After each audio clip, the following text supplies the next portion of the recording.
Viendo el fútbol, tomando cervezas, comiendo carne asada, estamos aquí reunidos para platicar de periodismo. Es un hecho muy interesante. El periodismo, los compañeros que estaban hace unos momentos antes de nosotros estaban hablando también de periodismo, y hoy el asunto del periodismo está en el centro del debate nacional, con estas historias de los columnistas que ponen páginas web y entonces cobran publicidad por esas páginas web, etcétera, etcétera. Se ha armado una buena discusión a nivel nacional. Yo quisiera comenzar esta plática recordando a dos compañeros míos del periódico La Jornada. Yo trabajo en el periódico La Jornada, la compañera Miroslava Brecht y el compañero Javier Valdés, que fueron salvajemente asesinados hace 2 años. Gracias.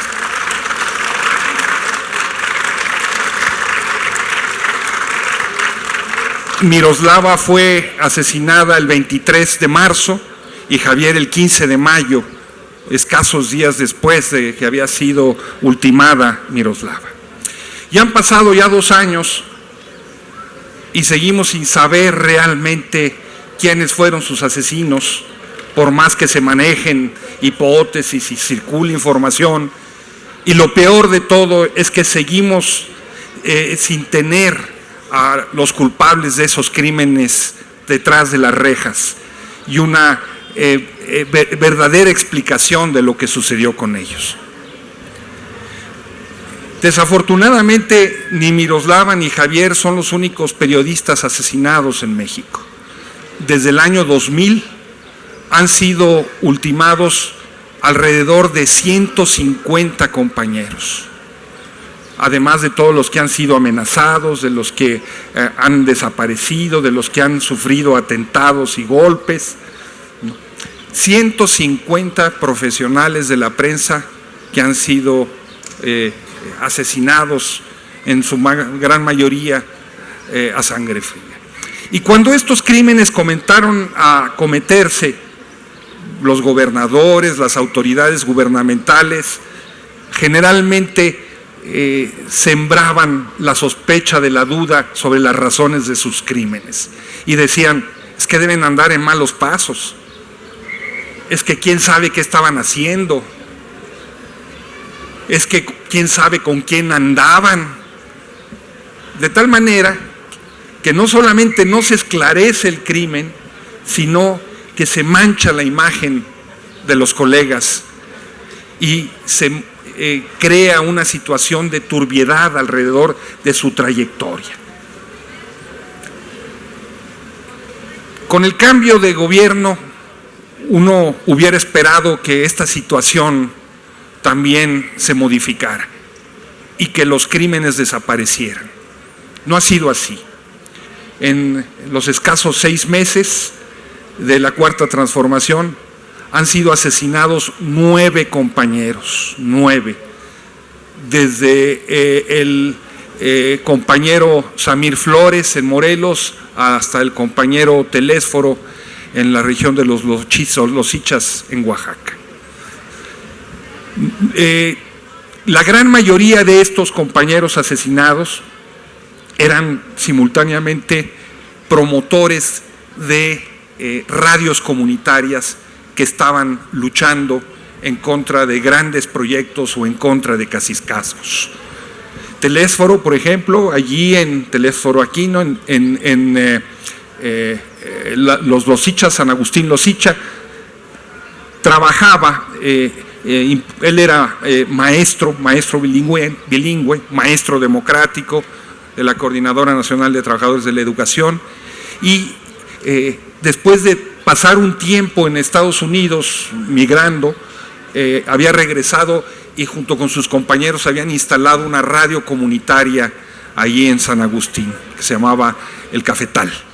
Y en esta radio buscaban recuperar la música local, buscaban dar a conocer las noticias que de otra manera no se podían conocer. Y Agustín se había convertido ya en un locutor y en un conductor extraordinario. Se transmitía además en zapoteco, eso es una región zapoteca, recuperando su lengua. Y lo mismo se puede decir del compañero Samir Flores, allí en el estado de Morelos. Él era herrero, ¿no? Era promotor también de una estación de radio local, ¿no? Que daba cuenta de las luchas que el oriente de Morelos habían emprendido en contra del proyecto de la termoeléctrica de Huesca. Un proyecto que ustedes recordarán, se abastece de gas a través de un gaseoducto que cruza ni más ni menos que las faldas de los volcanes, el Popocatépetl y el Ixtlaxíhuatl. Es decir, en una zona sísmica, ¿no? Se pone el tendido de los gases y poniendo en peligro a toda la gente de la región, y se instaló esta termoeléctrica de Huesca.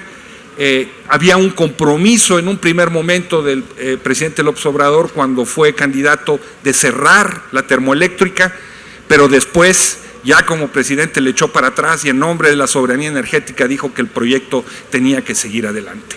Y Samir era uno de los principales opositores a ese proyecto y lo asesinaron. Llegaron en la mañana a su casa, ¿no? A eso de las 5 de la mañana, lo llamaron, dijeron que querían ver el asunto de unos anuncios en la estación de radio. Él salió, le dispararon y los asesinos se fueron con la mayor impunidad. Estas historias de Telésforo y de Samir acaban de acontecer en esta administración cuando no tenían que suceder. No son los únicos, como yo les decía, han habido ya 9 muertos. Y si vemos en total la cantidad de 150 periodistas asesinados desde el año 2000, vamos a encontrar que del total de estos casos solamente se ha esclarecido el 1%. Imagínense lo que es eso. ¿Qué quiere decir esto? Pues que hay permiso para matar, que es muy barato matar periodistas, que se puede llegar y asesinar a los compañeros y quien lo hace no va a sufrir las consecuencias.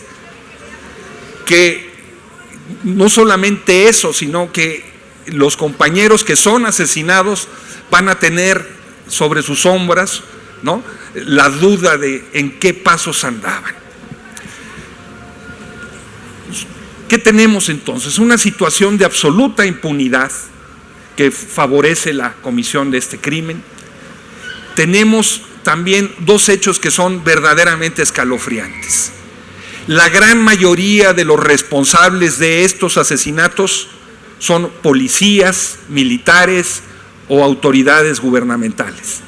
Es decir, son gente, ¿no?, que no necesariamente, o sí, pero no necesariamente está ligada al crimen organizado, ¿no?, y que sin embargo son quienes toman la decisión de deshacerse de periodistas que son molestos y que son revoltosos. Y estamos hablando de hombres y de mujeres, estamos hablando de compañeros que están en zonas donde actúa el crimen organizado y en zonas en donde teóricamente no hay crimen organizado, lo que hay son políticos con intereses muy específicos. Eso es ser periodista hoy en México. Hay compañeros que tienen mucho mayor riesgo que quienes estamos en la Ciudad de México, ¿no?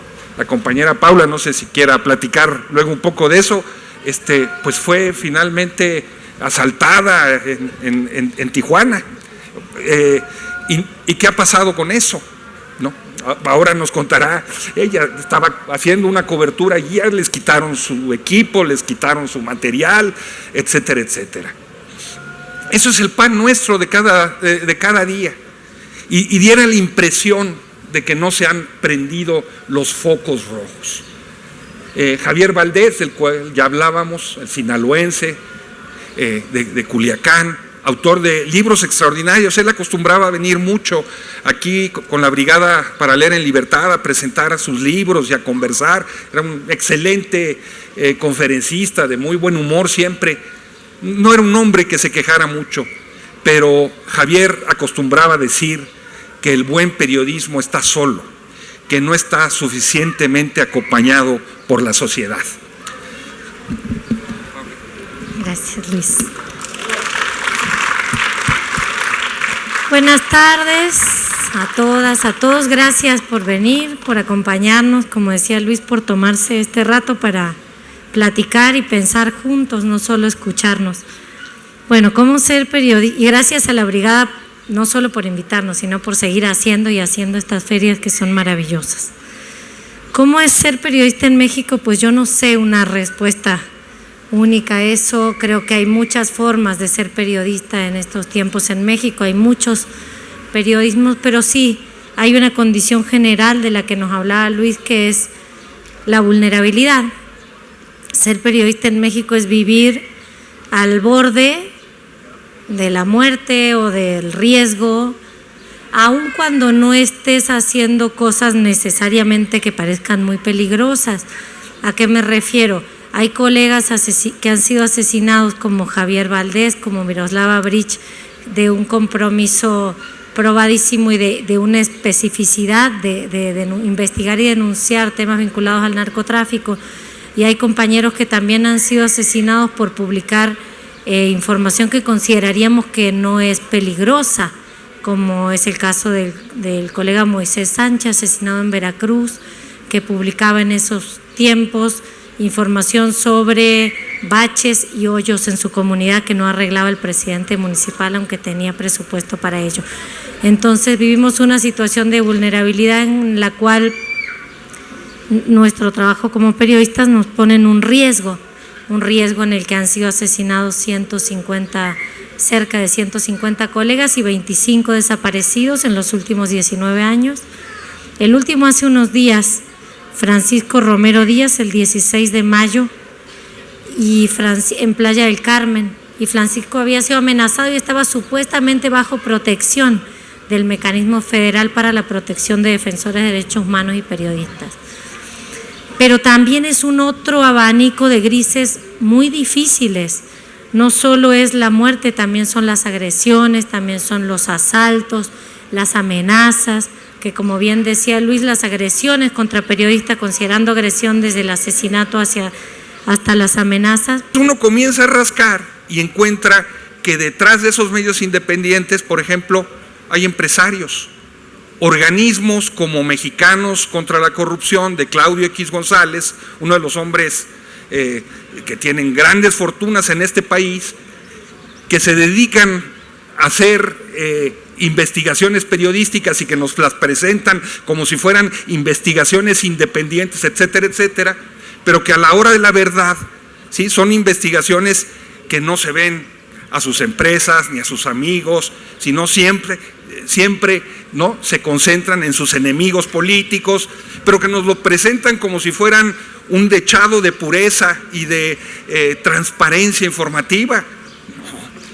Y luego nos encontramos también en este gran ecosistema todo el mundo de fundaciones ligadas a gobiernos extranjeros o grupos empresariales extranjeros que hacen donaciones. No hay nada malo en esto, no estoy aquí planteando ninguna teoría de la conspiración, ¿no? Forma parte del mundo de la cooperación internacional, pero esas grandes fundaciones tienen también su propia agenda, ¿no? Y ellos le dan dinero a quienes les interesa que hagan determinado tipo de trabajo y a quienes no les interesa que hagan otro tipo de trabajo, pues no le dan dinero. Entonces, ojo, cuando nos dicen medios independientes, hay que ver quién está detrás de esos medios independientes. En ese mundo tan complicado de agentes, intereses, presiones, negocios, se desarrolla el periodismo. Porque desgraciadamente en este mundo el periodismo se ha convertido en un negocio y la noticia es una mercancía. De tal manera que en muchas ocasiones lo que se privilegia no es la verdad, no es la importancia, no es la necesidad, sino que da dinero o que no da dinero. En ese camino también hay ahora, yo hablaba al principio de esta conversación, de estos dos tipos de periodistas, los que escarban de abajo hacia arriba para desentrañar la basura y mostrar esa basura, y los que están arriba echando paletadas para tratar de esconder las tripas de lo que está mal. Bueno, es importante poder distinguir entonces que el mundo del periodismo es mucho más complicado de lo que parece. No es un mundo solo de buenos y malos, o donde todos sean malos o donde todos sean buenos, ¿no? Y que hay que tener criterio entonces para poder ejercer el periodismo de esa manera. Miren ustedes, los medios de comunicación, como todo en la vida, necesitan recursos para funcionar, ¿no? Que los medios de comunicación reciban recursos para funcionar no es un pecado ni es malo cuando esto se hace de manera transparente. El gobierno, los políticos tienen la necesidad de informar, por ejemplo, el Plan Nacional de Vacunación. Eso es una necesidad, dar a conocer cuándo se van a vacunar a los niños, en qué lugares, y eso hay que pagarlo a los medios, y los medios tienen necesidad de esos recursos para funcionar. El problema es cuando esta función de los medios y esta obligación del Estado de informar se convierte en una relación perversa, ¿no? Y les puedo decir que la relación entre los gobiernos y los medios de comunicación en México y en todo el mundo es siempre una relación perversa, es una relación muy complicada. ¿Cómo entonces uno como lector o como televidente o como radioescucha o como participante en las redes sociales puede distinguir, ¿no?, esta perversión? Bueno, yo creo que lo principal en este caso es exigirle a los medios, exigirle a los periodistas que pongan sobre la mesa los financiamientos que reciben, de quién los reciben y cuál es su agenda para informar, qué es lo que ellos quieren decir.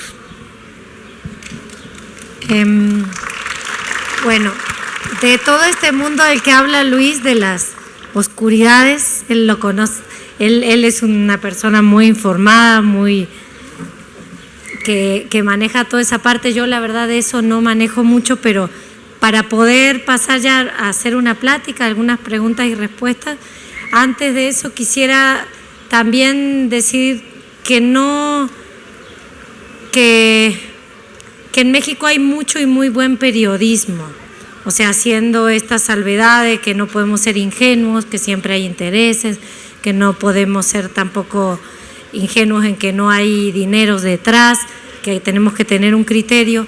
Creo que hay una parte muy interesante de la historia reciente del país, que es frente a las mentiras oficiales, en general el silencio, la mentira, la impunidad, que se han impulsado desde el Estado en sus distintas etapas, sobre todo hablando de los últimos 50 años. Frente a eso y pese al ocultamiento de los intereses de algunos medios, podemos entender, podemos leer, podemos comprender y analizar la historia reciente de México a través de muchos trabajos periodísticos. Creo que hay trabajos muy valiosos y los invito a que lean, a que leamos libros que se venden aquí en las ferias de la Brigada, de muchos periodistas que echan luz sobre las masacres, sobre pederastia, sobre corrupción, sobre violencia, sobre desaparecidos, sobre muchos temas que están siempre fuera de la agenda de los grandes medios, entendiendo grandes medios las empresas mediáticas grandes, y que están siempre en ese cono de silencio de parte del gobierno. A través del periodismo creo que lo podemos entender y lo podemos buscar, y por eso también molesta mucho el periodismo en México.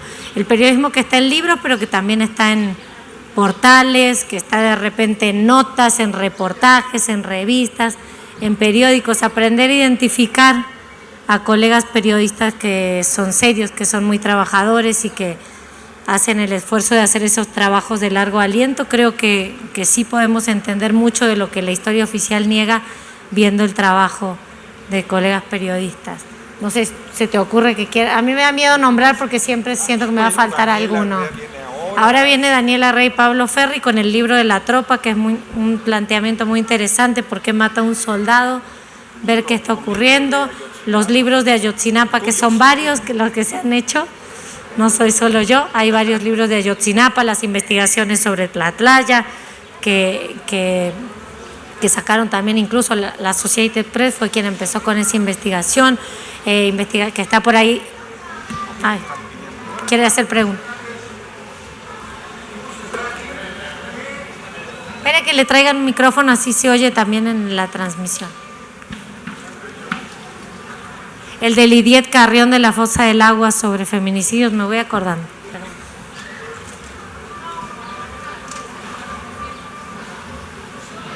Bueno, ahora sí. Buenas tardes, Luis y la señorita que no. Paula, sí. Luis, brevemente, ¿qué implicaciones tiene para el periodismo, para el periodismo que tú haces, que hace mucha gente, la lista que se dio a conocer? No sé, llegué un poquito tarde si ya hablaste de eso. La lista que da a conocer triangulada o filtrada, en donde se dan incluso cantidades que recibieron algunas empresas y algunos periodistas. ¿Contribuye esto? ¿Genera confusión? ¿Qué podemos esperar del impacto que causa esta información? Por favor. Mira, yo creo que primero hay que precisar en qué consiste esa lista, ¿no? Porque esa lista no aborda el conjunto de la publicidad que el gobierno federal da a los medios de comunicación para realizar su trabajo. Se localiza fundamentalmente en columnistas. Ustedes saben que entre la gente que escribe hay quien tiene columnas políticas, quien escribe artículos de opinión, quien hace notas o reportajes, ¿no? Los columnistas políticos se dedican sobre todo, algunos a transmitir chismes, a mandarse mensajes del poder de un grupo a otro, a contarnos lo que está pasando en las interioridades de la caverna del poder, ¿no? Eso es lo que hacen generalmente los columnistas, ¿no? Y esta lista lo que hace es que se puso de moda en el sexenio pasado que esos columnistas pusieran portales, por portales entiendo, en la red de internet, ¿verdad? Tú abres una página web con el nombre de tu medio, ¿no? Inventas tu medio y ahí vas subiendo tus columnas que también se publican en otros lados. Y entonces cobraban publicidad por poner banners, por poner anuncios, por poner notas en esos portales. A eso se refiere esa lista, ¿no? Y provocó pues una enorme confusión, broncas, acusaciones, pleitos, etcétera, etcétera. La mayoría de esos nombres que están allá pues son nombres de colegas que ustedes como lectores, ustedes como radioescuchas pues han venido señalando a lo largo de los años, ¿no? ¿Quién no sabe quién es Joaquín López Dóriga? Bueno, pues desde que tenía su noticiero, ¿no? Pues se le ha señalado en muchas ocasiones. ¿Cuál es la novedad ahí? La novedad es que aparecen nombres que dices, bueno, y de veras quién es, ¿no? Hasta yo que me precio de leer la prensa, toda la prensa, todos los días, dije, a ver, ¿dónde está eso? Pues también, ustedes saben que amistad que no se refleja en la nómina no es amistad, ¿no? Entonces ahí pues aparecían también esas cosas, ¿no? El problema aquí, me parece, es que un hecho como que busca esclarecer en la opinión pública una situación que no era normal ni es ilegal, ¿no? Pero que es, digámoslo así, rara, se presta para que entonces se descalifique toda la publicidad gubernamental y se diga, todo medio que recibe publicidad gubernamental está comprando su línea política, cuando no. O sea, los medios venden su espacio, pero no su línea editorial. Algunos sí, otros no. Es lo que yo digo que es la relación perversa entre el poder y los medios. Es como estar jugando a las fuercitas, ¿no? A veces es así, a veces te doblan la mano para allá. Los medios necesitan, todos los medios, ojo, todos los medios necesitan de publicidad en México, necesitan de publicidad gubernamental para funcionar. Los más exitosos, los más críticos, los más alineados, todos necesitan esa publicidad. Entonces la discusión debería de ser no hacernos suspicacias, me parece, sino demandar que esa publicidad se maneje de manera transparente y que los criterios para otorgarla también se puedan precisar con claridad, ¿no? Porque hay medios, por ejemplo, que tienen mucha penetración en el mundo de la cultura. Entonces es lógico que las instituciones culturales se anuncien en ellos. O medios que tienen mucha penetración entre los que están interesados por los deportes. Pues es lógico, ¿verdad?, que ahí aparezcan. Hay otros que están más interesados en los cabarets y esas cosas, pero esa es otra historia, ¿verdad? Entonces lo que quiero decir es, hay que transparentar y hay que hacer claros esos criterios y no pensar que es indebido. Si ustedes le quitan los recursos gubernamentales a los medios de comunicación, desaparecen todos, ¿eh? Y cuando digo todos, digo todos. En algunos países los medios de comunicación son considerados, como los partidos o como las organizaciones sociales, organismos de interés público, ¿no? Porque cumplen una función, la función de informar, forjar, ayudar a formar la opinión, ¿no? Y entonces tienen recursos por el solo hecho, ¿no? Recursos que no dependen de si se anuncian o no en él. Bueno, eso es una discusión que está abierta. Yo esperaría que la difusión de estas listas nos sirvan para dar esa difusión, para dar esa discusión con mayor precisión. Y usted, el tema de esta mesa es ser periodista en México. También creo que sería interesante que ustedes nos digan qué piensan sobre el periodismo en México. Así dialogamos. Obvio, nosotros no somos los representantes del periodismo, ¿verdad? Somos dos periodistas. Yo solamente tengo 3 planteamientos. El primero es felicitar a Luis Hernández Navarro y su papel destacado en Rompeviento TV con su programa. Lo segundo es compartirles que el viernes cerró temporada una obra de Miguel Ángel Vázquez, que dirige una obra que se llama Una luz más allá del lente. Es un montaje que aborda el tema de la desaparición y asesinato de periodistas, y la trama gira en torno a Veracruz, pero me llama la atención un planteamiento que hace el director de la obra, en el que él señala que existen tantas personas del gremio de la comunicación y del periodismo que si existen tantas personas del gremio de la comunicación y del periodismo asesinados, es porque hay muchas cosas que callar. Por eso es un tema incómodo. No es gratuito que somos el tercer país a escala mundial, después de Siria y Afganistán, donde están muriendo tantas personas que se dedican a esta profesión, ¿no? Entonces, cuando yo leí esto, la jornada, pues es un dato escalofriante, ¿no?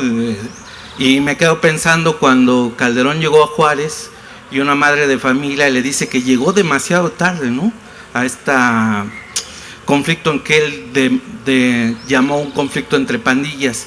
Entonces traslado ese planteamiento a la sociedad y espero que no estemos llegando demasiado tarde a trabajar, como a cuidar el trabajo que están haciendo los periodistas, ¿no? El tercer planteamiento es un debate que hubo entre Broso y Julio Hernández, el astillero, más allá de los diferendos que se hicieron manifiestos en el programa. Él hablaba de que hay una transición entre los medios tradicionales que han vertido la información y las noticias y el fenómeno de los chicos que están apareciendo en las redes, ¿no? No sé cuál sea su opinión con respecto a este papel que están jugando los chicos en las redes sociales. ¿Quieres hablar? Pues sí, creo que el periodismo en México, que no se malentienda lo que dije al comienzo, no es que no está diciendo muchas cosas. Ahí donde se intenta hacer como que no existen las problemáticas, algunos periodistas, muchos periodistas, desde columnas, desde reportajes, desde el reporteo de la nota diaria y desde libros o documentales o series en Netflix o de donde se pueda, los periodistas se están mostrando, escarbando, como dice Luis, sacando eso que quieren esconder.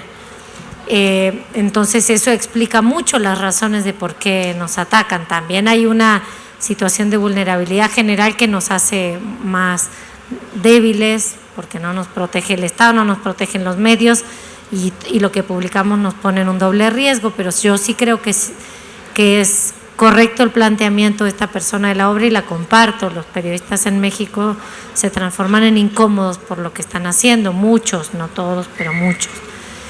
En cuanto a, yo no estoy muy enterada de este debate acerca de los videocolumnistas, bloggers, videobloggers, pero yo creo que es muy importante que cada quien se exprese como quiere y como pueda y crear canales de información alternativa. Creo que siempre es bueno democratizar el acceso a cualquier tipo de información.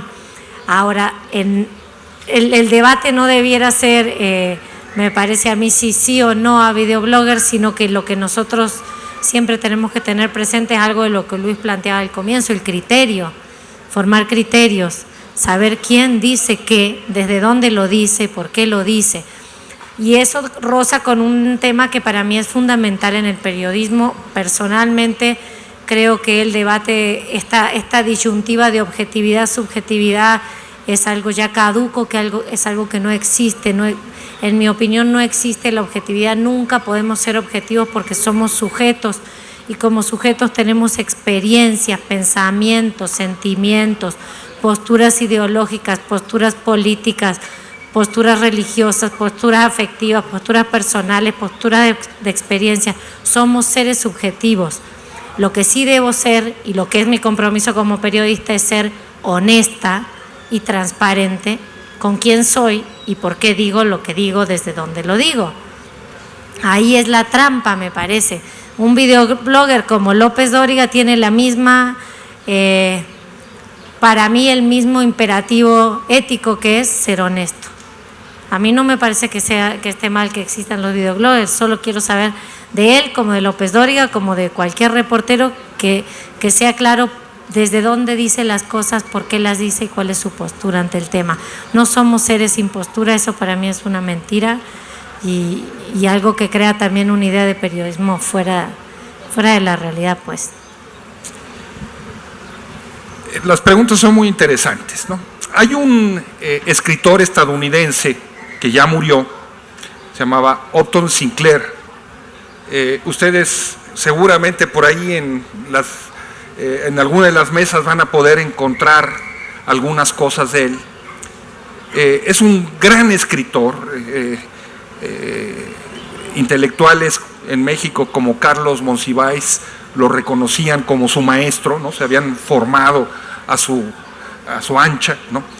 Y él escribió una novela muy interesante sobre la prensa a principios del siglo XX que se llamaba La ficha de bronce.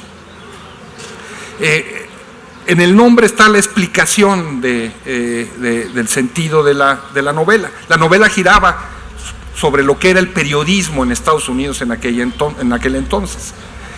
Y la ficha de bronce hacía referencia a una ficha que se adquiría cuando los hombres iban a las casas de mala nota, ¿no? Y entonces les daban esa ficha para luego irse con alguna mujer, ¿no? Y entonces él decía, bueno, así es la prensa en Estados Unidos en aquel entonces. Fue tan fuerte el impacto de esa novela que el New York Times se negó a reseñarla. Las principales editoriales se negaron a publicarlas y él la publicó por su propia cuenta y vendió decenas de miles de ejemplares porque estaba diciendo la verdad. Estoy hablando de algo sucedido hace más de 100 años y la historia sigue siendo la misma, ¿no? Habrán cambiado, ya no se usarán las fichas de bronce, pero el concepto es finalmente el mismo. Sin embargo, hoy como usted señala en su pregunta, pues hay una situación nueva y es las redes sociales, ¿no? Como dice el presidente, las benditas redes sociales, ¿verdad? Han cambiado la dinámica con estos medios de comunicación. Lo que se dice en ellos ya no es la única verdad, o ya no es la última verdad, por lo menos. Desde las redes sociales circula muchísima información, no toda ella necesariamente verdadera, ¿no? Ya ustedes en la mesa anterior que tenían, pues hablaban de las fake news, ¿no? Y de la necesidad de verificar información. En un periódico escrito de circulación nacional. Si llega la información de que hay 3 muertos, hay que verificar quiénes son esos muertos, ¿no? ¿Cuál es su nombre? ¿Cómo los mataron? ¿No? En las redes sociales yo puedo mandar un Twitter o un mensaje diciendo hay 17 muertos sin tener que dar mayores explicaciones y la noticia corre y hasta se convierte efectivamente en verdad. Está ese problema, pero al mismo tiempo esto sirve como contrapeso para decir las cosas que de otra manera se quieren callar. Y tenemos un nuevo fenómeno, el fenómeno de los youtubers, al que hacía referencia el compañero. Hay toda una discusión sobre eso, si eso es o no periodismo.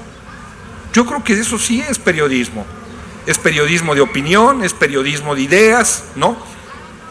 Puede estar bien o mal documentado, puede ser exagerado o puede ser realista, pero ahí está, tiene una enorme influencia en la formación de la opinión de muchísima gente, sobre todo de jóvenes. Puede servir de contrapeso o no a otras cosas, pero es algo que evidentemente llegó para quedarse y que ha transformado los medios de comunicación.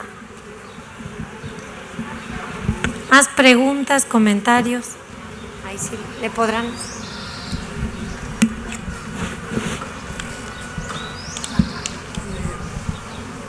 Bueno, sí, tiene que ver directamente con lo que está usted diciendo acerca de esta nueva forma o esta ya muy moderna forma de hacer noticia, pero al mismo tiempo de satanizar las cosas, ¿no?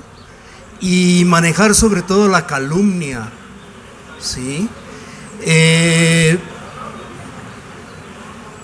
Yo soy profesor de la ala democrática, tengo más de 30 años de pertenecer a la CENTE y me ha molestado mucho esta satanización que se ha hecho de la CENTE, ¿no? Yo digo que esto de las noticias es como una locomotora, ¿no?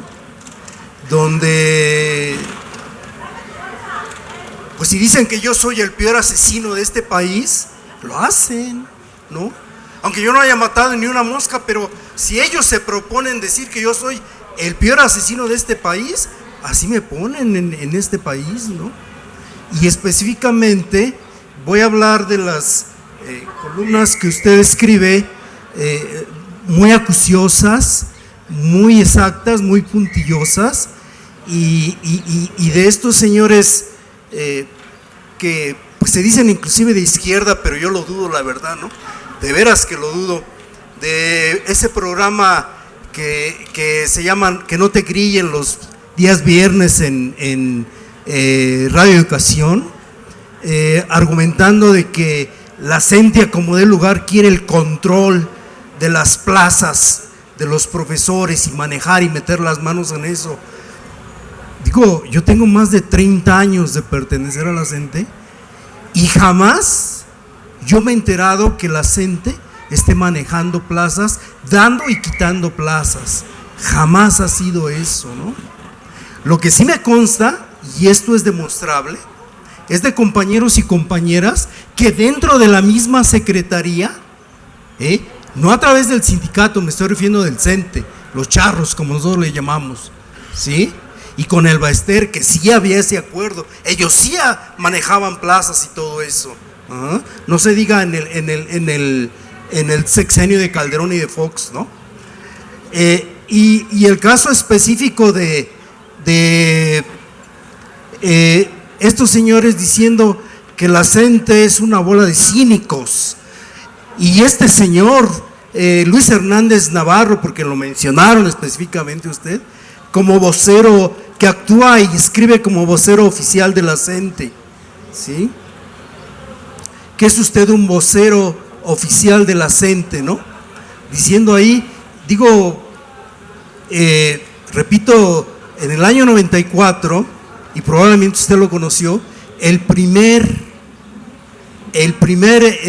secretario general que ganó la sección 9 en la CENTE, que fue Daniel Sandoval, estuve trabajando yo con él, Y ahí mismo en la Secretaría las maestras les pedían, el gobierno, no el sindicato, les pedía a las compañeras 5,000 pesos por una plaza, porque ellas mismas iban y lo denunciaban. Y después ya no eran 5,000 pesos, eran 8,000 pesos por una plaza en el año 1994. Y nos consta y tenemos testigos de eso. Gracias. Había otro comentario ya. El último, porque nos dicen que tenemos que cortar. Y si es muy breve, te lo voy a agradecer. Buenas tardes, soy Eduardo Torres, soy estudiante de Ciencias de la Comunicación de la UNAM, en periodismo. A mí me interesa mucho lo que estábamos hablando al principio acerca de ser periodista en México, principalmente porque, bueno, en esta cantidad enorme de líneas editoriales y de medios que hay, y tanto como de una línea editorial propia, individual, me parece que hay un problema de, por así decirlo, de disgregación del periodismo en México, que lo comentaba alguna vez con Temoris Greco del documental No se mata la verdad. Deja ver que los periodistas no estamos unidos más que en situaciones que parecen coyunturales. Hay una carencia de un sindicato, como alguna vez lo escuché en alguna conferencia, o de alguna agrupación, de una red nacional de periodistas, por así decirlo, en la que podamos organizarnos para poder protegernos entre nosotros, porque no se puede estar hablando de que el periodismo en México está en una crisis y que no seamos los primeros periodistas los que no estemos ya organizados para evitar que esta crisis nos esté alcanzando, que solamente estemos actuando por los muertos, cuando no debería haber estos muertos, como comentaba Paula. Nosotros no solamente podemos esperar que el gobierno lo haga, sino debemos organizarnos entre nosotros. Sería pues interesante escuchar qué tienen que decir acerca de esto de la disgregación y de la forma que hacer redes de periodistas en México. Gracias.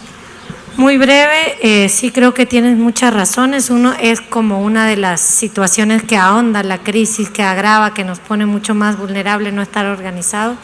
Hay intentos un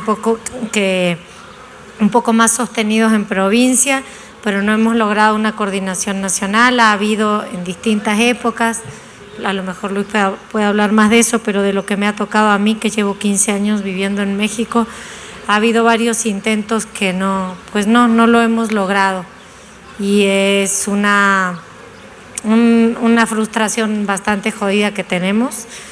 Necesitaríamos 2 mesas de estas para hablar de ese tema, pero sí, es urgente eso, como es urgente mejorar las condiciones de seguridad del país, de todos.